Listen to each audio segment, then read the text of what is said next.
Well, we are excited to have back with us a friend that, he is really a challenging gentleman. Ray Comfort's with us today, and you've seen him on theDove a lot because he co-hosts with Kirk Cameron the award-winning television program, The Way of the Master. He's the founder and the CEO, president of Living Waters Publications. Now he's involved in a movie called The Genius, or Genius, the movie. And the way he's set up right now, it looks like he's getting ready to report the evening news.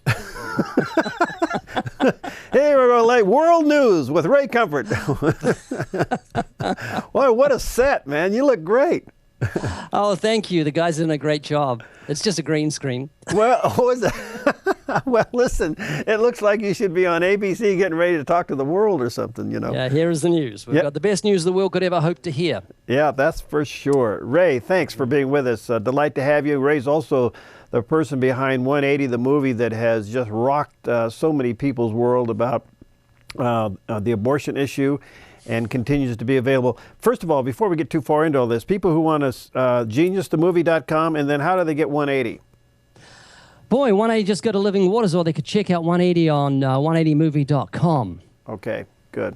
But they can see Genius on geniusthemovie.com. We're very, very excited about that. We think it's got more potential than 180, and 180 had 3.6 million views. Wow, that's wonderful.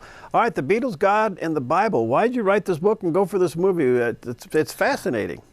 Yeah, well, the Beatles are a fascinating subject. I come from a generation where you just mention the Beatles and we break into goosebumps. I've never purchased a Beatles record, but I'm a closet fan in the sense that I just have to hear the titles of early Beatles music, and I feel good. And I was just delighted to write a book on the Beatles and talk about the spirituality, because that's been often neglected. In 1965, Paul McCartney was asked, do you believe in God? And he said, no, we're all atheists. None of us believe in God. And yet, as time went on, the Beatles began to mature in their thinking, and each one of them made a profession of faith, in the sense, not as Christian faith, but they all said they believe in God's existence. I think it's very interesting that Isaac Newton said, atheism is so senseless, and it really is. Creation is absolute proof there's a creator. You can't have a building without a builder. You can't have a painting without a painter, and you cannot have a creation without a creator. So we brought this out in a book, a fascinating book that you can give to your neighbors, non-Christian friends, and workmates, and know they're going to be interested in the behind the scenes of the spirituality of each of the Beatles, and they're going to come under the sound of the biblical gospel. And it has 14 very rare Beatles photos in it. Let me tell you what happened with this. Yeah. I was looking for Beatles photos, and they are $600 just for one black and white picture of John Lennon to reproduce it. It's up to $3,000 for other pictures, and this is ridiculous. I remembered 1964, the Beatles visited New Zealand, and I got a hold of Television New Zealand archives and found 14 rare Beatles photos.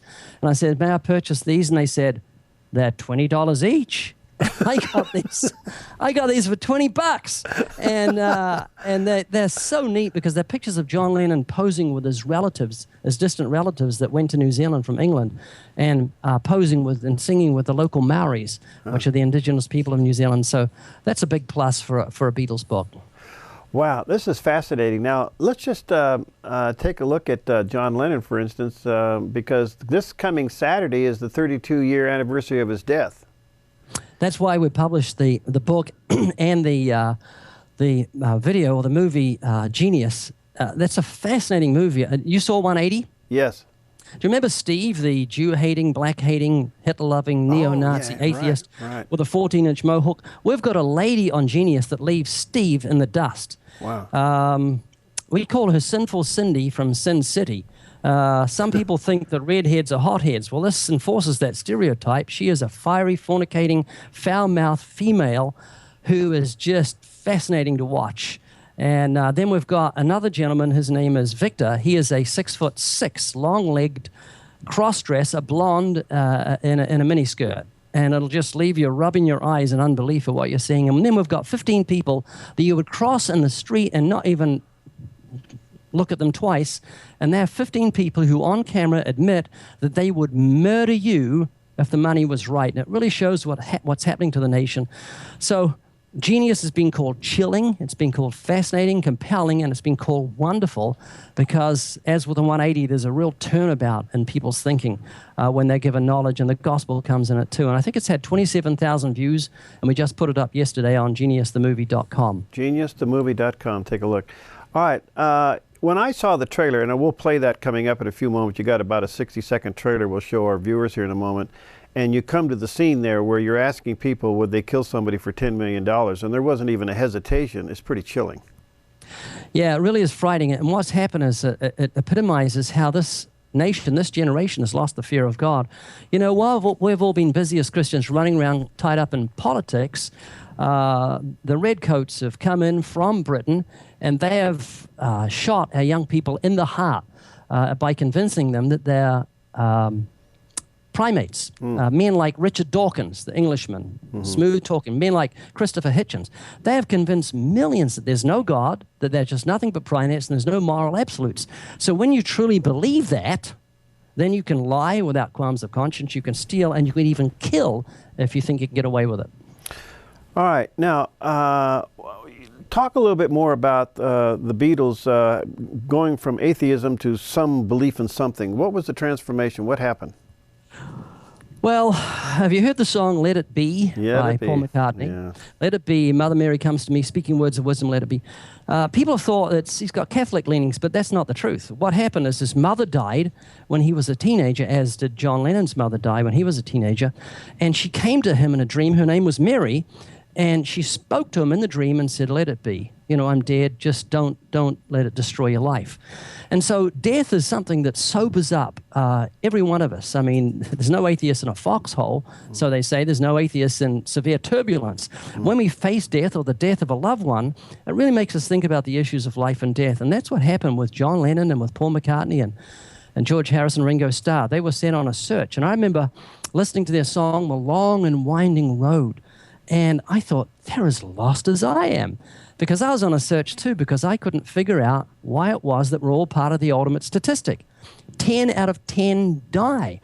This life is like a holding cell, and every human being is waiting to be executed. And this holding cell's got a nice blue roof. It's got good air conditioning, good lighting. But no matter what you do in this life, you're waiting around to die. And I couldn't figure it. It didn't make sense. And I remember going to see a doctor and just going to ask him how I could extend my life by staying healthy, at least live long, keep this precious life. And he was sitting there behind his desk smoking a cigarette, and he is dead a few years later. And so I thought I was just left in a point of helplessness like Solomon. It's just chasing the wind, vanity, vanity.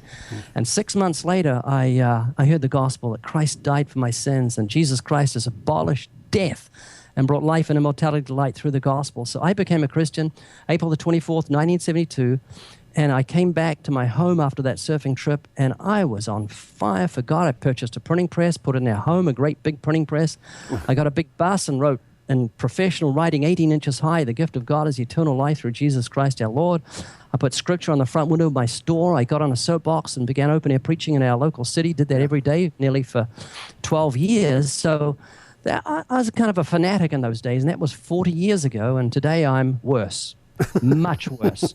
No question about it. That's what this book's about, and that's what this video is about, this movie.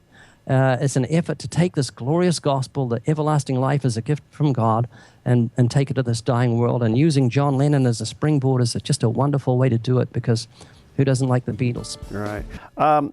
Ray, you know, it seems that you make an interesting point. I don't think there's anybody that grew up in the 60s that can't hear a title or hear just a few bars of a Beatles song, and just all of this nostalgia just floods back into their mind and in their heart. And yet the Beatles now are also credited with one of the great cultural changes in the world. What do you think that was? I think it's drug usage. Would that be what you're hinting to? Well, it's your answer.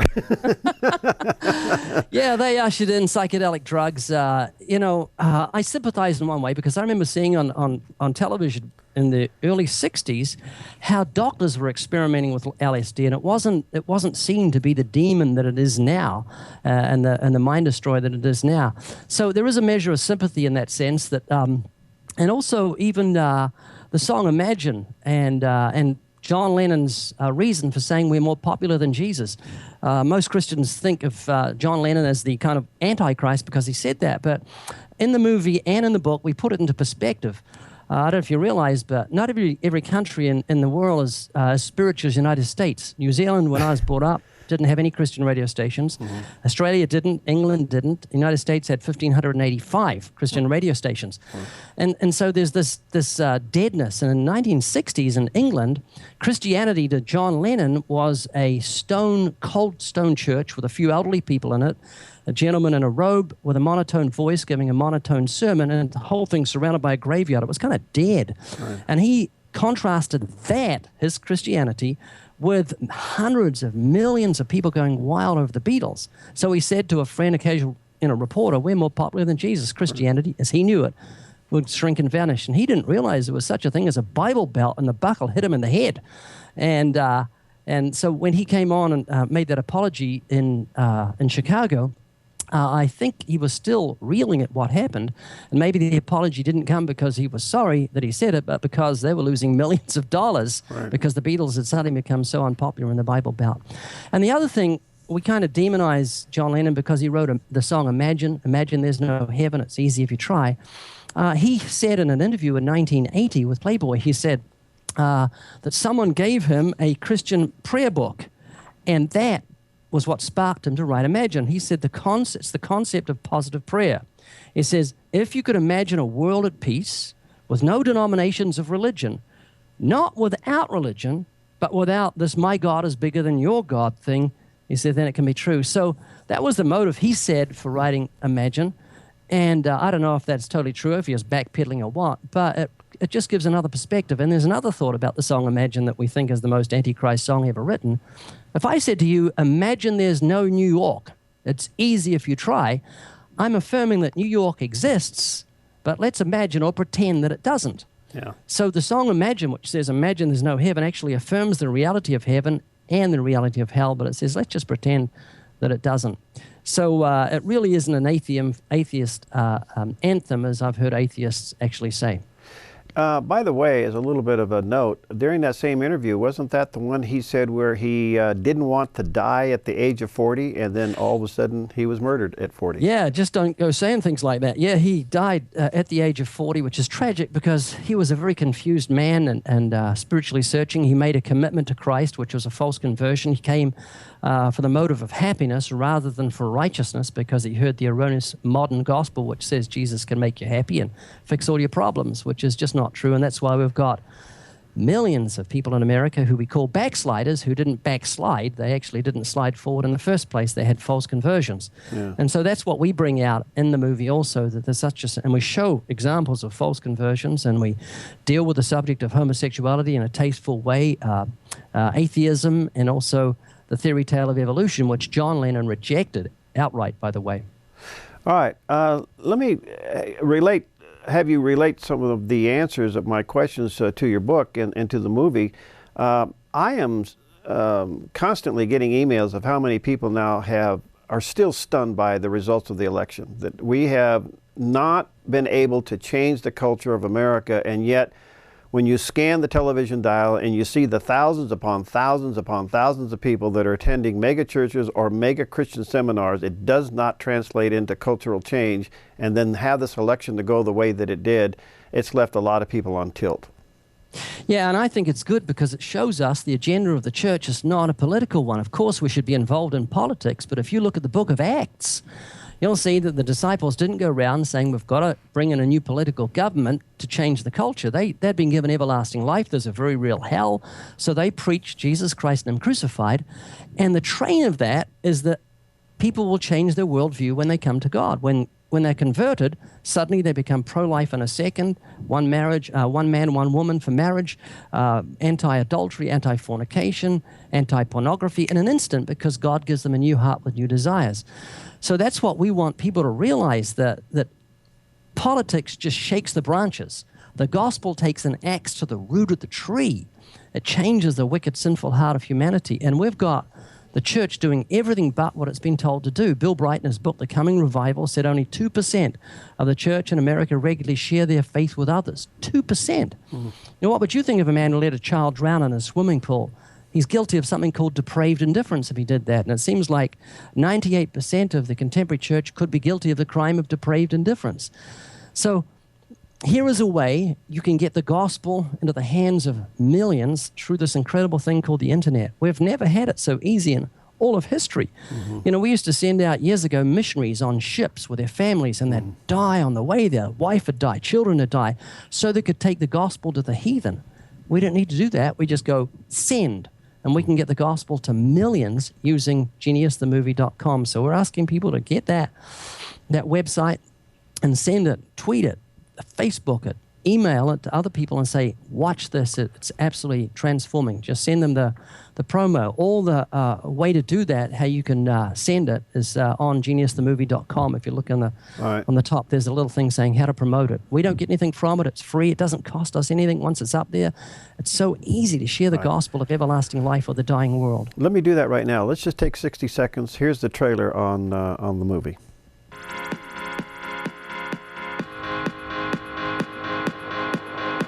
Who was John Lennon? He was a member of the Beatles. He sings one of my favorite songs, Here Comes the Sun. John Lennon was one of the Beatles, and he was the one that did most of the writing. John Lennon was one of the greatest for the Beatles. The most peaceful man in the world. How did John Lennon die? He was shot and killed. Somebody killed him. He was shot to death. He was shot in the head. He got shot. You'd murder for $10 million? Yeah. You'd kill him? Yes. I don't know the guy. For $10 million, you'd become a murderer. For $10 million, he'd become dead. Would you do it for 5? Yes. 1 million? Yes. So you'd murder someone for $1 million? Yes. What about you? Do it for free. Don't cut it out. No, I would. There's a... So you'd murder an innocent man? Yeah, why not?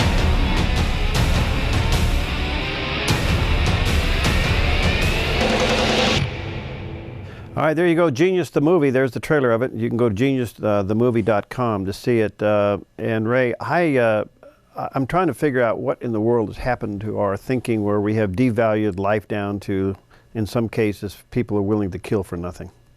Yeah, a wise man once said, most I fear God, next I fear him who fears him not. And that really is what's happened. We've lost the fear of God. And if you are a Christian and you stand up and say we've lost the fear of God, you'll be labeled as a bigoted, narrow-minded, fundamentalist, Bible-bashing, hate speech fanatic. But the fear of the Lord is the beginning of wisdom, according to Solomon. And if a nation loses the fear of God, it's not wise, and it reaps the consequences of what we're seeing in American society. 200,000 people murdered in the 1990s, and it's getting worse. Abortion taking the lives of 55, 56 million people. We have all sorts of rampant violence throughout our, kids killing kids at schools. Why? Because we've turned our backs on God. We merely give him lip service, and every day in America, millions of people use his name in blasphemy, and we've just lost it. And the church needs to rise up as that sleeping giant and begin to proclaim the gospel. And geniusthemovie.com is one way we can do that. If people don't get the value of human life back to proper perspective, then anything is negotiable. I mean, that is the core issue. That's it. And like I said, when you convince a generation they're nothing but primates, and there's no exaggeration to say that. I've spoken just recently in UCLA and UC Burbank, and they are absolutely convinced, are you an ape? And they say yes. And they've been convinced by the stupidity of men like Richard Dawkins, who come over here and promote their books and go back home. Man, I like to say in all very carefully chosen words, Mr. Dawkins, go back to your own country where it's been taken over by Muslims, and don't worry about America. We could take care of ourselves. There you go. Ray, you're a delight. Again, congratulations on both the book and the movie. The book is entitled The Beatles God and the Bible by Ray Comfort, put out by WorldNet Daily. There's a picture up there on the screen. The movie, Genius the Movie. You can check it out, geniusthemovie.com. Use this as a tool and a resource for your family and friends. And I tell you, your work is just fascinating. What's next for you, man? I really don't know. I'd like to have a debate with Richard Dawkins, but he won't do it. He's chicken. He likes a very controlled environment. Well, let's hope maybe someday we can get that to happen. That's great. Well, listen, from all of us here at the Dove and your friends at UCB in New Zealand and around the world, and Hal Short and all the folks over there in England, I just want to wish you Merry Christmas and thanks for what you do, buddy. Thank you very much. God bless you. All right, Ray Comfort with us today. Again, check it out.